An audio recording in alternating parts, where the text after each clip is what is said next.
Welcome to the e-commerce podcast with me, your host, Matt Edmundson. The e-commerce podcast is all about helping you deliver e-commerce wow. Now, I am stoked, properly stoked with today's guest, who is Tim Jordan from Private Label Legion. And we're going to chat about how to choose a winning product idea every single time. And you know what? There is some serious out-of-the-box thinking going on here in this conversation. But before we get into it, let me give a quick shout out to some of our past guests and episodes. And given that we are talking about how to, find these winning products, I thought it would be great to mention our first podcast, which was called How to Sell Personalized Products Through Dropshipping with Brian O'Donnell. Now, this guy was an absolute legend, talking about maps and all kinds of things that work super well. Again, out of the box thinking, personalized products. Podcast number 2 to check out was a great conversation with Maureen Mwangi from Startup to Growth is the title of that podcast. And Maureen, if you've been following her on Instagram, recently got married. So a huge congratulations to Maureen. And I hope the early months of marriage have been fantastic for you. Now, this episode is brought to you by the e-commerce cohort, which helps you to deliver e-commerce wow to your customers. Now, I'm sure you've come across a bunch of folks stuck with their e-commerce business, or maybe even siloed and just working in one or two areas and forgetting the whole big picture of e-commerce. It's what I did, and it nearly cost me everything. And I wish I had the e-commerce cohort around at this point, because it solves this particular problem. The e-commerce cohort is a lightweight membership group with guided monthly sprints that cycle through all the key areas of e-commerce. The sole purpose of the cohort is to give you, my e-commerce friend, clear, actionable jobs to be done, so you know what to work on, when to work on it, and get the support you need to get it done. So whether you're just starting out, whether you're just launching a new business, if you are, by the way, do check out e-commerce cohort, because they've got a very special startup sprint just for you when you join. And if, like me, you've been around for a while, you just jump straight in with the main cohort and enjoy what comes out of it. If you want to know more about it, check it out at ecommercecohort.com. It's gearing up for its founding member launch. It is almost there. You can taste it. So do check it out. Take advantage of the very special offers. And of course, if you've got any questions about Cohort, just email me directly at matt@ecommercepodcast.net. I would love to answer any questions that you have, because let me tell you, I'm super proud of the e-commerce cohort. All of that said, grab your notebooks, grab your pens, grab your cup of coffee, because you're not going to want to miss this conversation with Tim Jordan. Well, I am here with Tim Jordan, who is a serial entrepreneur and e-commerce expert. He has developed multiple online brands, as well as having helped hundreds and hundreds of other sellers through training and coaching. In other words, a good guy to have on the show. Yes, he is. He is also the host of the popular AM PM podcast, which I've been on, and you should definitely check it out. Not because I've been on it, but because besides me, it is a really good podcast. Tim also works as an executive strategist. That's not easy to say, an executive strategist for many service-based companies in the e-commerce industry.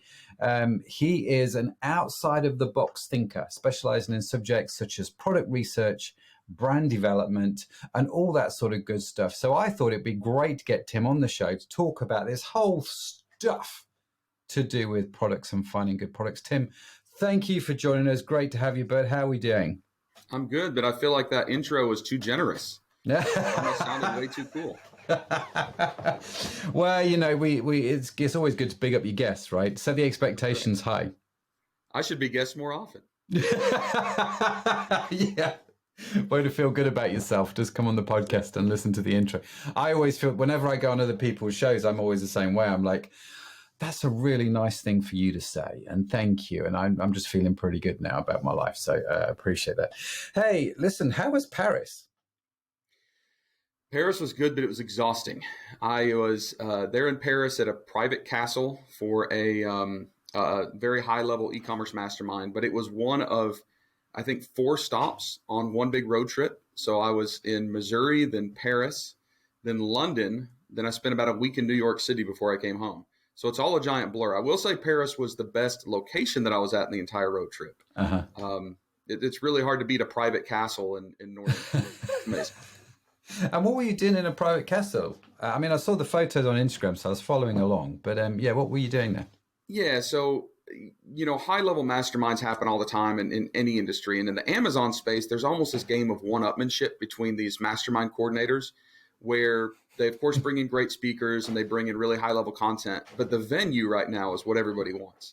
Okay. So he found a private castle and rented this whole castle that was, the construction started in like 900, the year 900. It was very, very old.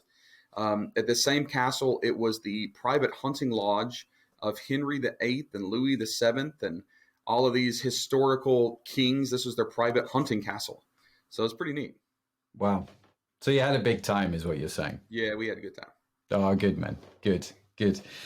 So how did you, pre-French chateau, how did you get started in the whole e-commerce aspect of things? I mean, what was the starting point to get you to the French castle?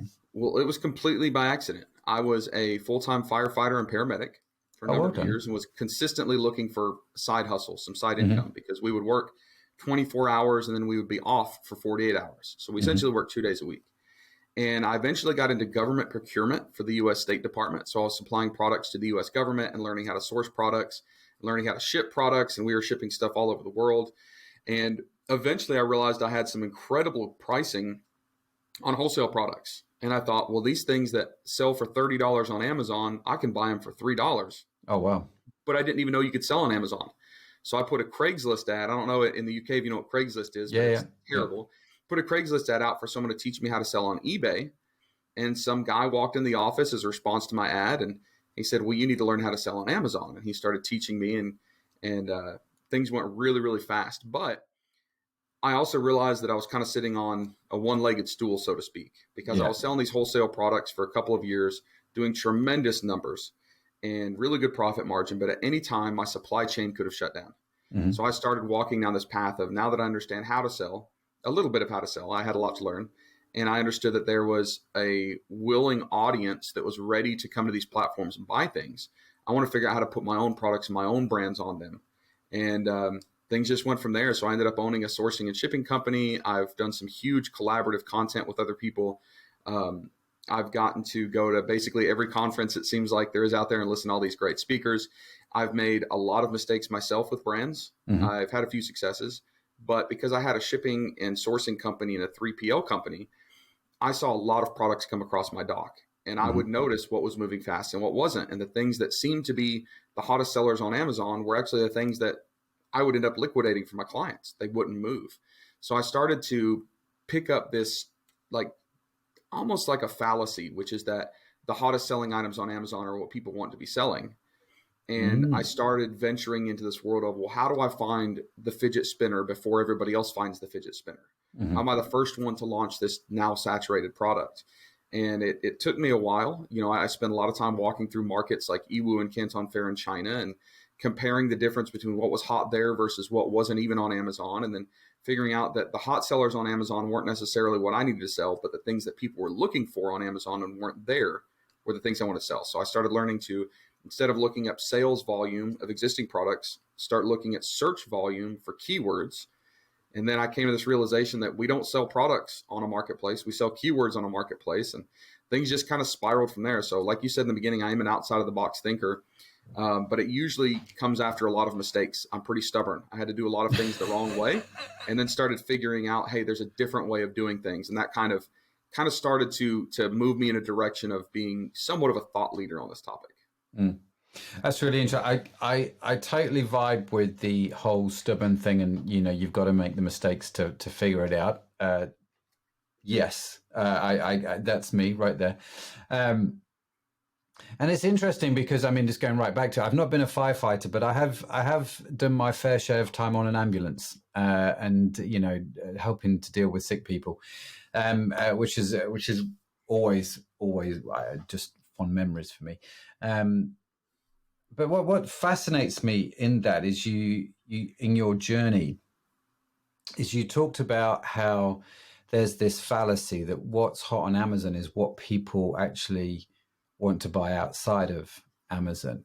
And obviously you quickly realize that it's not. Did I understand right that you said that you had clients with container loads of product that they were liquidating, but they were some of the best sellers on Amazon at the time?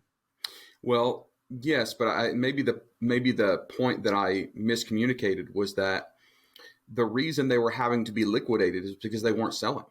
Right. So the fallacy was, and it was a lot of training that led people down this route, but go to Amazon, figure out what everybody else is selling really well, try to tweak your listing a tiny bit to outcompete them, and you should sell it well too. Yeah. Well, the problem is all these products become saturated. And I think that the reason people do that is because we're human, right? We are just humans, and we are scared to jump into something that's unknown. So the analogy I've used before is a cliff, right? If I walk up to the edge of a cliff and there's water at the bottom of the cliff and it's 100 feet high, and this cliff is long, right? Let's say a half-mile long cliff down to the water, and everybody is jumping off of one spot. And you watch them jump off and they land and they come to the top and they're happy and they're laughing and they climb back up and they do it again. Out of that half a mile long cliff, if everybody's jumping in one spot, what spot do you want to jump out? Yeah. You want to jump in that same spot because you know it's safe. You don't know if there's rocks at the bottom. You don't know if there's dangers at the bottom. You don't have any idea what the conditions are in those other places. So we jump off the same part of the cliff as everyone else because it seems safe. And we do that, or for a long time, we have done that with a lot of different businesses, even like you could branch this into any type of businesses, but specifically in picking the product that you're going to sell, we look at what's safe. So if everybody's selling weighted hula hoops, okay, there's a lot of demand. It's obvious that a lot of people are selling these. I should sell these too. A lot of people are selling, whatever the product is. It seems safer because there's already social proof, right? People are proving that it works. Yeah. Now, what you don't see is that there's 800,000 people trying to sell that same product, and you're looking at the top 20. So what I started thinking was, instead of just randomly going and jumping off another piece of the cliff and having that to myself, what if there was a way to test the waters, right? What if there was a way to figure out that the water at the bottom of this other section was the section of the cliff was safe, and then you could jump off of it with relatively low worry. And the things that we do to find those products that are relatively safe, even if there's not a lot of social proof that it is, are things like checking demand. So there's demand for this specific product that's not on there. That's a good indicator. This is great. Find what's trending off of Amazon. Find products that are blowing up all over social media or all over Google or all over Pinterest, and take those ideas that are very popular in those areas, and then confirm that there is demand for them on Amazon through keyword search volume, but very little to no competition. So yeah, there might not be a lot of sales history proving that this product will sell well, but we use other evidence to prove that people want it. And if I get it up there, it should be good. And it's tough because maybe you find a product that's very popular on social media and there's one seller on Amazon, but it's not selling well. Well, don't just assume that yours wouldn't sell. Look at it. Is it priced too high? Is it a crappy listing? Are they consistently out of stock? Are they running PPC? And a lot of times what I find is that this one product that's selling marginally well is 3 times the price that it should be. They're out of stock 80% of the time. They've got one listing image. They're not running PPC, nothing. And that's actually a good thing because people will then look at that and say, oh, it must be a crappy seller because this person's done it wrong. And the way I look at it is, if they're doing it wrong, I can do it right, but I have all this other evidence to support that people want this product, if it's a good price, if it's a good listing, if it's a good quality, and if I can keep it in stock. So the product you mentioned a minute ago was fidget spinners, which again made me smile because it wasn't that long ago someone came to me and said, Matt, I've got a container of fidget spinners. How am I going to offload these? I'm like, I don't know. I just don't know. The landfill. Yeah. It's just, you're not going to sell them. That's for dang sure. You caught that wave way too late, Ray. So I get what that looks like. This was a product that was in high demand, and very quickly there were 800,000 sellers all trying to sell the same product for the same price, the same methodology on Amazon or on their websites or wherever they were, and it became super competitive. And so, to use your cliff analogy, it's like if there's 20,000 people waiting to jump in that one spot, you're going to jump once every now and again, aren't you? You're not going to get your time. It's safe, but you got to wait in line. Yeah, exactly. And so the volume's going to be low. So, do you have an example of a product that that you've worked with that's the fidget spinner before it sort of took off? How did you Well, find that? I'll even talk about the fidget spinner. The first time I saw one of those fidget spinners was not on Amazon. It wasn't when my kid brought one home from school. It was in Yiwu, China. Mm-hmm. So I used to go around this market and it's an amazing place. When China opens back up, I can't wait to go back.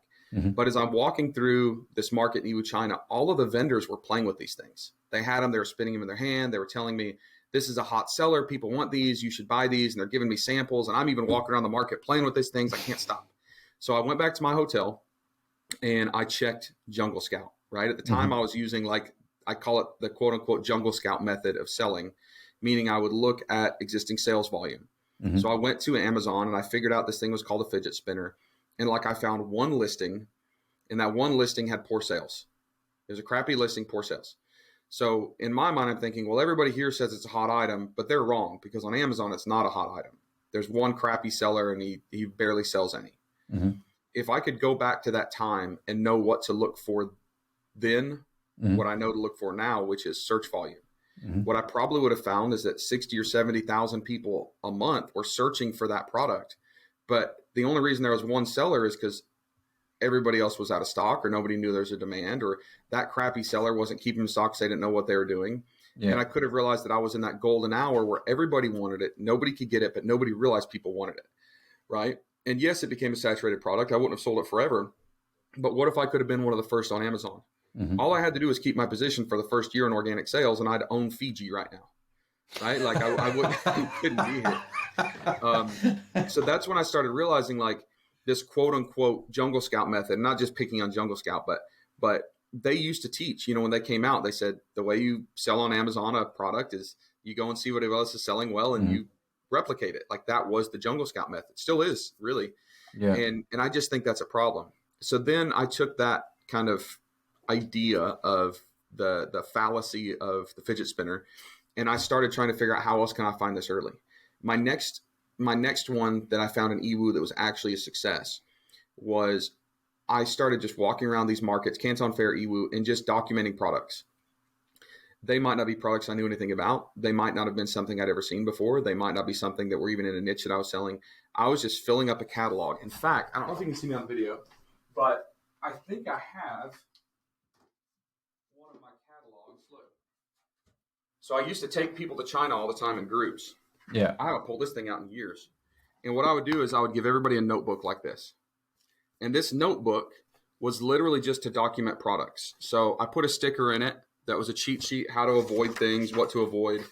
And in this notebook, I would walk into vendors I really haven't picked this notebook up in 5 years. I would walk into these vendors and I would write down the different items that they had and I would put their business card on it. Okay. So this is just ideas. So rustic ladders, rough pricing. I put their business card, Chinese chestnut sticks, and rustic ladders. That doesn't really mean anything, but I could do that really, really fast. Yeah. And then what I would do is I would fill these notebooks up with 500 product ideas. And then I would go back, sit on my computer, attach keywords to the product ideas, and see if there's keyword demand. That item, rustic ladder, that's not the item I was going to mention, but that was one of my best sellers on Amazon. I would sell these rustic blanket ladders that were 6 feet long. Everybody said don't sell oversized items. They were massive. I was the only guy on Amazon for 2 years selling these things, and they were a massive seller. So I got the product idea just by looking at something going, this is interesting. What is it? Let's find a keyword that attaches to it, see if there's keyword demand. And I sold a mountain of those things. There was another product that I did well on, which I was just walking through the hardware section, just picking stuff up. And my rule is if I pick it up and look at it, I document it. I don't know what it is, but if I picked it up, it must have caught my eye. And I picked up these huge D-ring shackles. Okay. They were stainless steel. It's looks like a D, and it's got a pin that goes through and screws in. Yeah. And it's used for lifting things or for truckers. Mm-hmm. And I thought, this is cool. I'm playing with it. It's nice stainless steel. It's $1.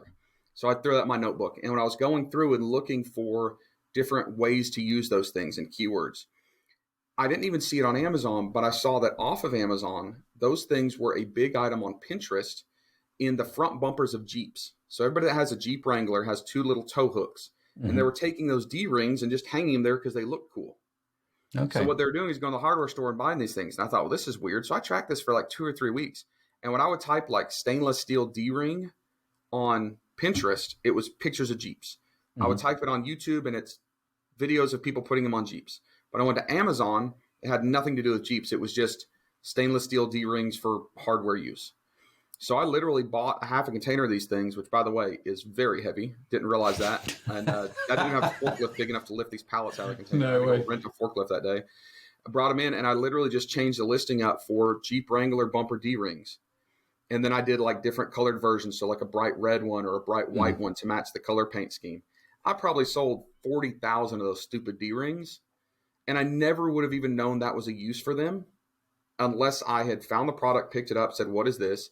And then went and found what was trending off of Amazon and then was the first to launch it on Amazon under that purpose. Yeah. That's really fascinating. So I guess that you've kind of preempted one of my questions here, because I was curious to know where you got your inspiration for products from, because you mentioned a couple of times the markets in China, and I was curious to know, outside of that, where could people go to get inspiration? But then you talked about the hardware store. So in reality, there's inspiration everywhere. Is that fair? Yeah. So there's online and offline places. I love offline places because I like getting around, picking stuff up, seeing what other people are doing. So for offline, I love the trade shows in China. So Yiwu and Canton Fair. I'm going back to India this October on a sourcing trip where we're going. I went there in 2019 to like the home and handicraft show. It's the biggest in the world in Delhi, India. Like thousands and thousands of vendors of some of the nicest home decor and like handicraft products you've ever seen. And I'll walk around, and last time I was there, I literally found products I'd never seen, didn't know what they were. I had to like use Google to figure out the keywords, realized these were in demand, and there was none on Amazon. And the US, I love going to trade shows like ASD, which is in Vegas, or I love going to the toy fairs, or I love going to the like the home show in Atlanta. Now, when I go into these trade shows, I don't have the same typical method that people typically do for trade shows, which is walk in and try to buy wholesale and resell it. No, I'm just looking for inspiration, for product ideas. Because the people in those trade shows that have brands, they're doing the research already. I don't need to do research to know what's trending. All I have to do is walk around and look at their booths. If there's a booth of people that are selling plush animals or toys, I know that in that booth, they are prioritizing the real estate that they have. The front shelf that's eye level is what they think is the highest value real estate in their booth. So I look at that spot and say, what are they prioritizing? And if they sell stuffed animals, I don't ever want to sell stuffed animals. But out of all those variations, I realize what they're prioritizing. And it's, they're prioritizing koalas and narwhals. You know what a narwhal is, Matt? I have no idea. I know what a koala is. Unicorn of the sea. It's that whale with like a big unicorn horn. Okay. Yeah. Right? So like 2 or 3 years ago, I was walking around at ASD, plush toys, and like every single plush toy manufacturer was focusing on and prioritizing those narwhals.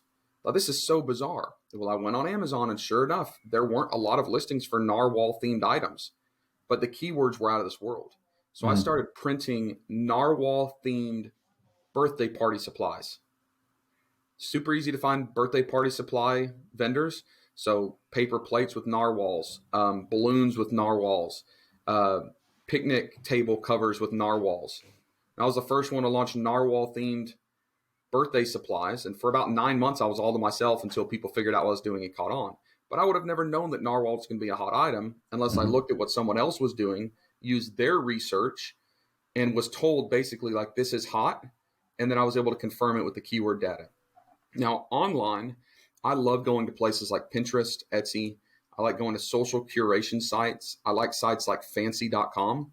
You can go to Fancy, and it's literally a site of just trending items. Even on Reddit, there are a lot of subreddits where people just brag about cool products. There's one called Shut Up and Take My Money, where literally it's just people going, oh my gosh, this is so cool. Now, a lot of it's like weird chintzy stuff or very expensive stuff, but occasionally you get an idea and go, well, like, why do I continue to see products on here that are similar? So back in about 2017, me and another business partner happened on this egg and chicken niche, because all these yuppies in the US are putting chickens in their backyard in their neighborhoods. Right. So we started selling coop supplies, egg trays, egg cloches, all this stuff. If you watch Project X from with Helium 10 that I did, we did a wooden egg tray. right? Because at the time, all of that stuff was trending really, really high. But I would have never known that if I wasn't looking off Amazon and seeing just consistent indicators of like, hey, this niche is trending or something like that. Yeah. I also love going to places like subscription box services. If you go to cratejoy.com, CRATEJOY, it's a marketplace for subscription boxes, and start stocking all of those subscription boxes. The big ones literally are spending no telling how much money on product research to figure out what trending products to put in their box. Yeah. So look at their boxes, see what they put in it, and that's a trending item, right? It's a fairly simple concept. But the hard part is then taking that indication or those clues and then transferring them to actually validate on Amazon. So that's when you have to take the product idea, find the keyword that relates to it, check keyword demand or keyword search volume versus competitive product demand. And then you start to find those products that people are looking for and they're just not there yet. So, thank you for all that insight. Super helpful in terms of where you get the inspiration from. So you've gone from putting the product in your notebook there, you've got the inspiration, and then you're checking keywords. And you said, I think it was about the ladders, that the keywords were out of this world, right? And you talk about checking keyword search volume. How do people do that? How do you actually check keyword search volume? Is there software that I need? Is there a website that I go to? What's the plan there? Yeah, so there are software tools. There's a lot of them out there. Right now, I'm getting really interested in seller.tools that I basically can use that software. I can type in a specific keyword and it will tell me how many people essentially monthly search that keyword as well as related keywords. So if I don't know what something's called, right? I've got my podcast microphone here. Well, I know this is called a podcast microphone. But if I type in that keyword to one of these tools, it's going to say X amount of people a month are searching for a podcast microphone, but they're also searching these other keywords. And some of them are very specific and some of them are more broad. So it might be podcast accessories or audio accessories. But I'll also see that it's not just a podcast microphone. It's a microphone for podcast. It's a Blue Snowball podcast microphone, Blue Snowball microphone for podcasting, USB microphone for podcasting, right? So every one of those search terms that directly describe this product is all real estate that I can occupy. So again, you're not selling a product, you're selling a keyword. So if I can find 15 keywords that specifically talk about this product or describe this product that are highly relevant, now I've got 15 opportunities to sell because there's 15 search results, 15 pages, 15 clicks that I'm bidding on, right? So that software helps me figure out what all of that is. And so that was, seller.tools. Yep. And are there any other pieces of software that people should check out, or is it just focus on that one for now? Man, there's a ton. I think that when it comes to product research, I think that's a really good place to start. There is a cool tool that I like specifically for sorting searches on Etsy, which is cool because Etsy is usually about a year ahead on some products than Amazon as far as trends, and it's called Marmalade. Okay. Marmalade is a pretty cool tool that not many people talk about, and I don't sell on Etsy, but I use Marmalade to search on Etsy for trending items that I would then correlate over to Amazon and see if it's in demand over there. That's interesting. I've not heard of Marmalade, so I'm definitely going to check that one out. I'm curious to see that one there. I don't sell on Etsy either, at least not yet. So I'll go check it out. But so that's Marmalade. So you're looking for these different search. Are you predominantly searching on Amazon, the search volumes, or are you looking at Amazon? Are you looking at Google? No, if I'm going to sell it on Amazon, I'm looking on Amazon. Okay. Now I will also like to verify that this demand is increasing across all of the interweb, so to speak. So I will also go to like Google Trends, and Google Trends doesn't give me a specific search volume, but if I see that historical search volume for a keyword has increased on Amazon, I like to see that it's also increased on Google. Yeah. Right. Because sometimes there's a weird fluctuation of the software reads something differently or something like that. So, to be honest with you, there's really no indication of what a perfect product is. Right? There's no piece of software that says, yes, this product will make you money, or yes, this is not competitive, or yes, this has search volume. There are tools that have tried to do that and it's all junk. It doesn't work. So when I talk about pieces of evidence, so I like to see that the Google trend is the same as the Amazon search volume trend, but it's not a make or break deal for me. I came up with this hypothesis that is related to a medical condition that my wife has called Marfan syndrome. Have you ever heard of this? No. So Marfan syndrome, the two most prominent people with Marfan syndrome are Abraham Lincoln and Michael Phelps, the Olympic swimmer. Okay. And Marfan syndrome is a connective tissue disorder. So the reason that people need to know if they have Marfan syndrome is it could affect their aorta. So every few years you need to go get an echocardiogram to make sure your aorta is not about to rupture. And Marfan syndrome is not a disease, and it's not actually able to be diagnosed. Okay, so hear me out. So when my wife was having problems with her joints, her knees would come out of socket, her shoulders would come out of socket, and we didn't understand why, right? They would just dislocate very easily. She eventually talked to a specialist and said, let's find out if you have Marfan syndrome, because Marfan syndrome would explain why your joints are coming out. So there's connective tissue weakness. And if there is, we also need to start monitoring your heart health, your cardiac health. Yeah. She said, okay. So she went to a specialist that specializes in this syndrome. And at the end of this big diagnosis, they were not able to tell her if she had Marfan syndrome or not, but they were able to say, we believe you do, so we're going to treat you as if you do. So Marfan syndrome, it is not tracked through DNA markers. It's not a blood test. There's nothing that actually diagnoses it except for a series of indicators. So when the doctor meets with you, they have a list of like 200 potential things with your body. So one of them, for example, is that your wingspan, tip to tip fingers, is longer than your height. Okay. Most people, that's not the case. My wife is 2 inches wider than she is tall. And she's like 5'9". She's a tall woman. So like Michael Phelps has ridiculously long arms. That would explain why he swims so well. Yeah. Yeah. So what they do is they go through this list of check boxes. And at the end, they will say, okay, based on 200 data points, we believe with reasonable certainty that you have Marfan syndrome. So we're going to treat you as if you have Marfan syndrome. We can't diagnose you for sure. There's no DNA marker. There's no blood test. There's nothing. But because you hit this many indicators, we're going to proceed as if you have Marfan syndrome.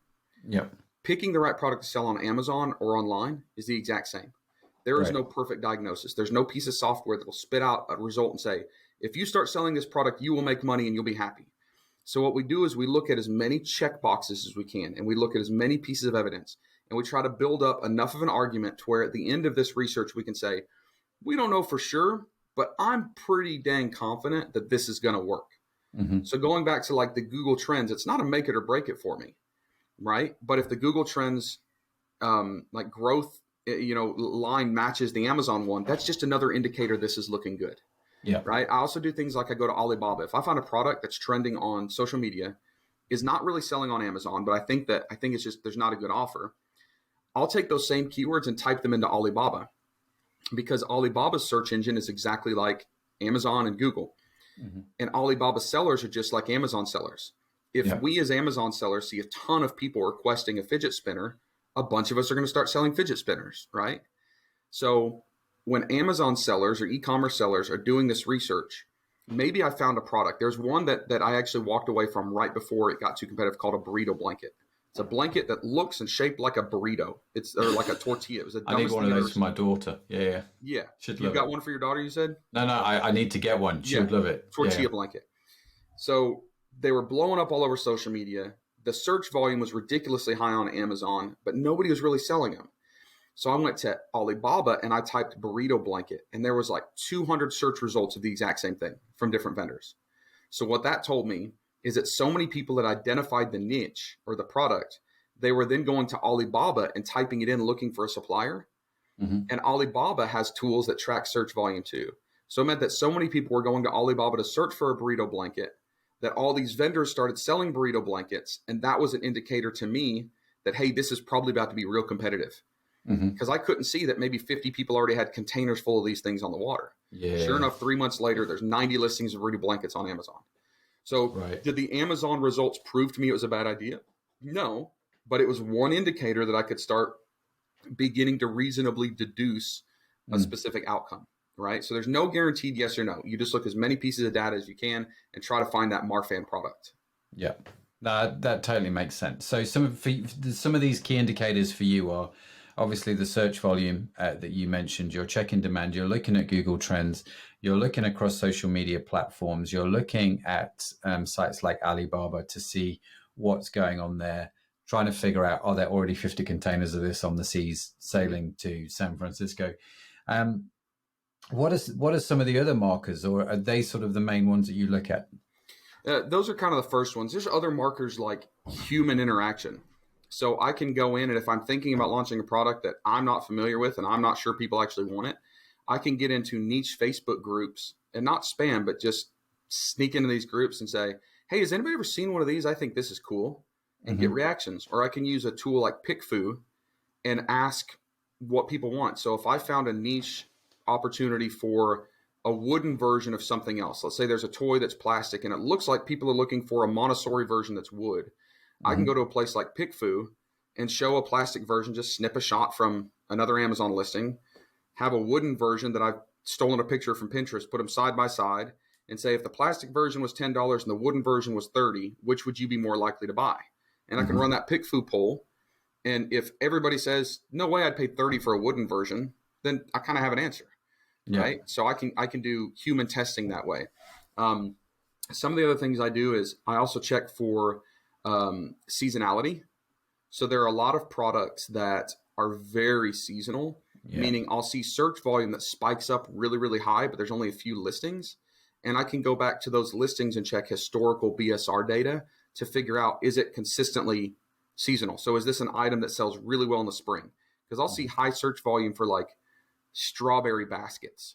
For 1 month out of the year, it's strawberry harvesting season, where everybody buys a basket and dresses their little kids up in cute little outfits and goes to the strawberry patch and picks strawberries, right? So I have to be careful about seasonality, because I could look at that search volume, see there's only 2 sellers of strawberry baskets, 50,000 people want searching for it, but then the rest of the year I'm stuck with them. Right. So I also check seasonal kind of historical data. I will also go through and make sure that there's no patents, because sometimes I'll find an incredible product. There's only one seller. Everybody's looking for this item.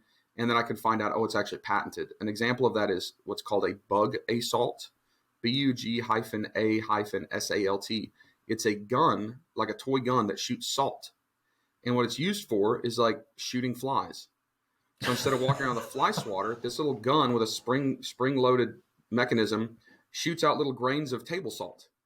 So like if you have flies in your house, you put your 10-year-old kid to battle with these things, and he walks around shooting flies with salt, and it stuns the flies, and you throw them outside, right?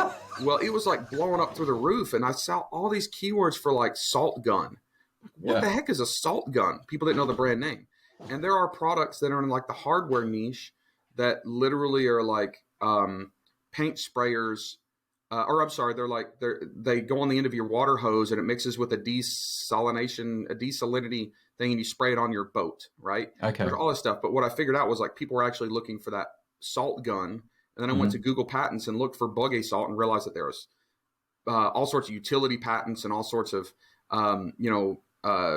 design patents. But if I went to Alibaba, there was 50 knockoff versions. And if I didn't know to look at the patents, I might have bought one of the knockoff versions and tried it. Because they're just knockoffs that would have sold like crazy, but I had to check there was a patent, right? So just lots of little things you look at. There's a list of like probably 50 things. And at the end, you just go, I think this will work, or I don't think it will. Yeah. And I take it your list of finding products is evolving all the time, isn't it? Because everything's changing, the markets are moving. And this is, I guess, why you're constantly going to trade shows, right? Because you're actually physically seeing things is quite a helpful and not just physically seeing things, but physically seeing trends and listening to what people say. There's an example. Let's see if I have it. I don't have it here, but I went to a fashion show a few years ago in Vegas, and this may shock some listeners if you know me, but I'm not a very fashionable guy. I'm not very trendy. I'm in gym shorts, like sneakers and a t-shirt. That's how I go to work every day.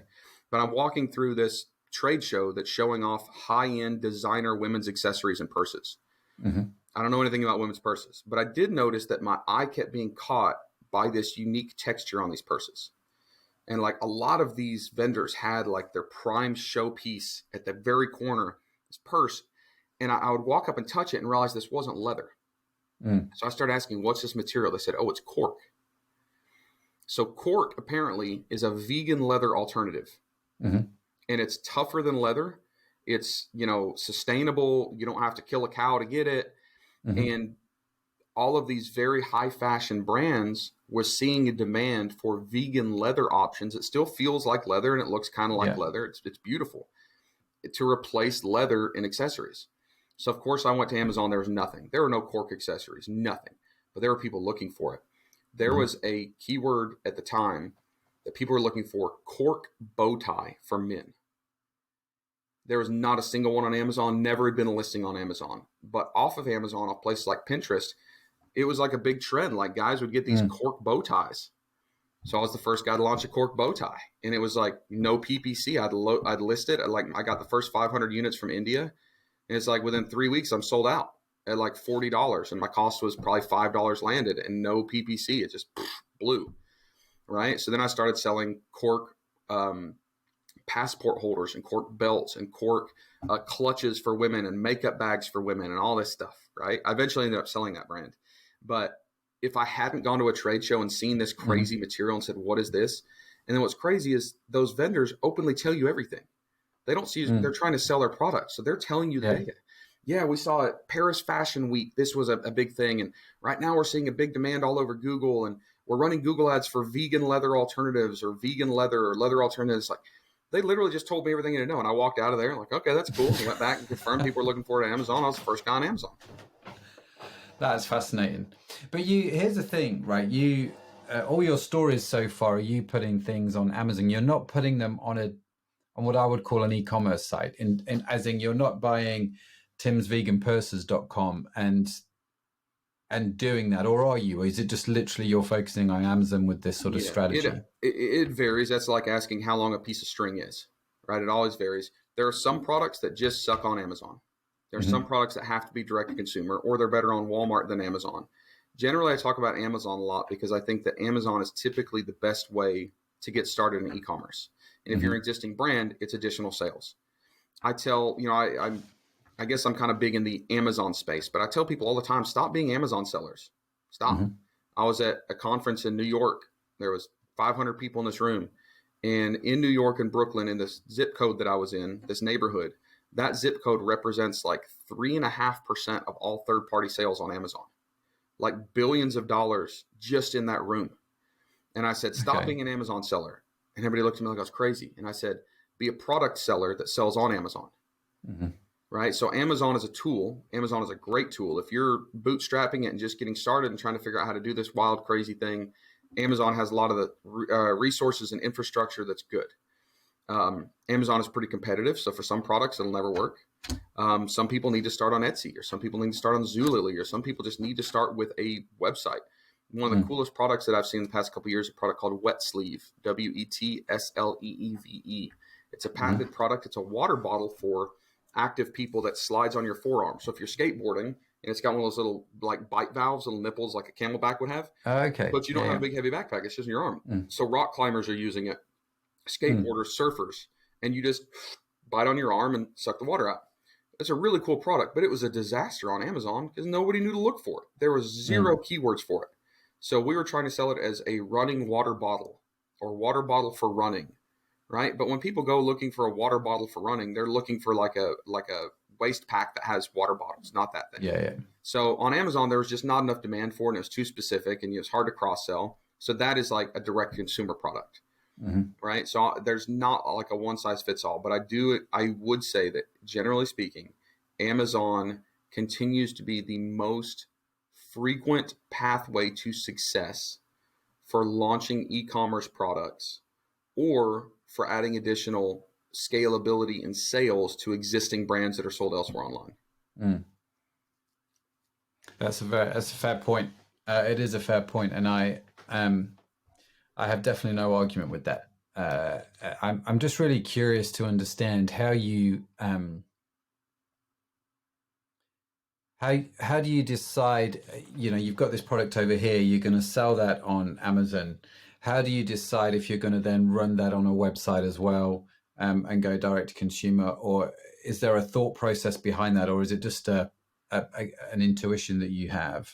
Yeah, it's a little bit of an intuition. There's some products that are just going to sell on Amazon, and there's no point in taking them off of there. I sold a woman's shoe accessory, a boot shoe tree. It's this long thing that fits in tall boots. These women have these like tall, like knee-high leather boots or calf-high leather boots. And when you put them in your closet, they fall over and it creases the leather. It's just these plastic inserts that just hold them upright. Stupidest thing I ever seen. But man, I sold a lot of those. And there was like, I could buy those from China, put my label on them. They were 90 cents landed at FBA for a pair. I was selling for like $19.99 for years. And a lot of them. Like I could barely keep those things in stock. Containers and containers of these things. Well, I didn't have any other women's shoe accessories to sell, right? So like if I built a website for that, it would be almost pointless because I could drive traffic to there from Google, but the real value of an independent website is to build that audience to increase lifetime value. So in my opinion, setting up a website for one ancillary product doesn't make much sense because then you can't cross sell. I can maybe sell them more of those, but honestly, they're just going to, if they want them, they're just going to come back to Amazon and buy them again. Right. So the product, the brand, the community, the niche, all that's going to depend if I go D2C or not. Typically speaking, if I can go wide but not deep on Amazon, meaning just a bunch of random products, and then they will eventually show up as brands. Like I'll wake up one day, I had a line of products that was cigar and like pipe smoking accessories, really cool, bougie, kind of millennial, lots of leather, wood, rustic stuff. I had one, then I had another, then I had another. And one day I woke up and I had like 7 products. Oh, well, crap. I actually have a catalog of products now that are related. And then we went and did like really expensive photo shoots and set up a website. And we started reaching out and eventually got those into subscription boxes too. Right. So I typically wait until I have a cross-sell either I wait till I have a cross-sell opportunity where it makes sense to acquire that audience because I can raise the LTV of each purchase by cross-selling and reselling and adding to the list, or it has to be a product that just will not work on Amazon, but I'm pretty sure that I can drive like paid traffic to it. So I can run these crazy Google ads or TikTok influencer campaigns and drive to a website where I might have a one product purchase funnel. That's really interesting. So if you were talking to someone who's listening to the show who's going, that's great, I'm going to go ahead and do some research, but I don't really have any experience in selling on Amazon. Where would they go to learn that? Are there courses that you would recommend? Are there websites that you would recommend people head to? Ooh, that's a dangerous question to ask. If people want to learn to sell on Amazon, where do they go? And I'll say it's a tough question for a few reasons. One is there are a lot of different ways to sell on Amazon. There are arbitrage sellers. There are wholesale sellers. There are private label sellers that are essentially finding something, putting their sticker on it, selling it. There's also large brands that want to then convert to selling on Amazon. And every method is different. Every product is different. Every amount of resources that you have, if you want to do this, will change the way in which you're going to sell, right? It's a lot. I will also say that you have to be very careful going to a place like YouTube, because typically the top trending videos of how to sell on Amazon on YouTube are affiliate sellers. And they're selling a get rich quick scheme, which I don't believe in. They're blowing you up with hype to buy this expensive course, this expensive software bundle that maybe is actually not very good information. So I'll throw a few resources to you, a few ideas. One is check out Project X by Helium 10 on YouTube. So if you go to YouTube and you type in Helium 10 Project X, it's a case study that I did where I talk a lot about this stuff, and we actually showed it live in person, completely free, no sales pitch there, no upsell. Also, there is my own YouTube channel, which is Private Label Legion. If you just search Tim Jordan Private Label Legion, again, we don't sell anything on it. It's just a bunch of content. You can also join our Facebook group, Private Label Legion Facebook group, where it's not a huge group. We probably kick out 2/3 of the people that request to be in it. It's just, but it's got an 85% engagement rate, so it's heavily moderated.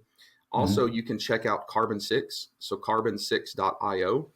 They are a group of software companies, or it is like an aggregator of software companies that is building a ridiculously huge education program right now. So if you go to carbon6.io, just sign up for the newsletter. And maybe if you're listening to this a couple months from now, it's already launched, but they're building out a ridiculously impressive and free educational platform for people that want to sell in different styles of Amazon, whether it's the merch or wholesale or private label. That's brilliant. So the project that you did with Helium 10, Project X, just tell folks what Helium 10 is, just in case they don't know. Yeah, Helium 10 is one of those other software tools.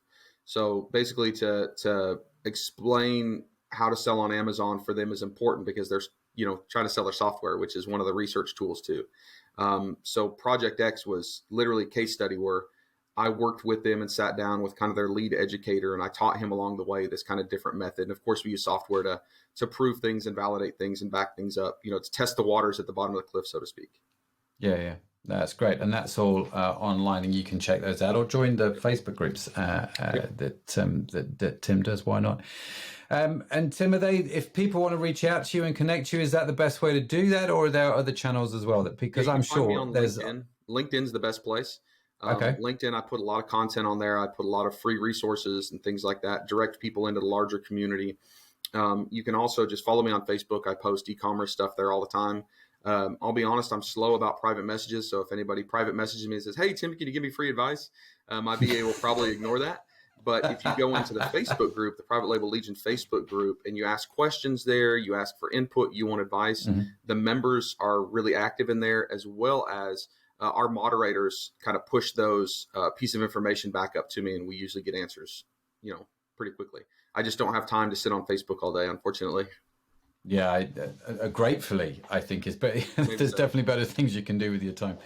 But Tim, listen, it's been great having you on the show. I'm sure many people have got a lot more questions. And so do reach out to Tim if you would like to get a hold of him via all the methods that he mentioned. And we will, of course, link to all of those, all the bits of software, all the videos and all that sort of stuff Tim's mentioned. We will put all of those links in the show notes, which you can get access to. Just head on over to the website, ecommercepodcast.net, search for Tim Jordan, and it will come up, and you'll be able to get all of that as well. So, Tim, listen, but I really enjoyed being on your show. I genuinely did, but I've enjoyed you being on mine more. So thank you for joining us, and thank you for answering all my questions.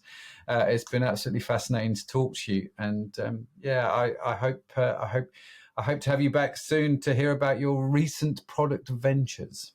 Yep, just send me an email. We'll jump back on. Oh, you're a legend. Thanks, Tim. All right, take care. So there you have it. Yet another fantastic conversation right here on the e-commerce podcast. Huge thanks to Tim. Love that conversation. He's an absolute legend, that fella. And make sure you follow him on Instagram as well and keep up with all his happenings. I've been following along on Instagram. He just gets the man travels, let me tell you. So do follow him and find out what's going on. Don't forget to check out our complete back catalogue online. Just head over to our newly revamped website, ecommercepodcast.net. Let me know what you think about the website as well. Would love to know what you think about the website. What's missing, what could be improved, etc. Now, make sure you subscribe to the show wherever you get your podcasts from, because as always, we've got yet more great conversations lined up, and you're not going to want to miss any of them. You genuinely aren't. So do subscribe and all of that good stuff. And in case no one's told you yet today, you, my friend, are awesome.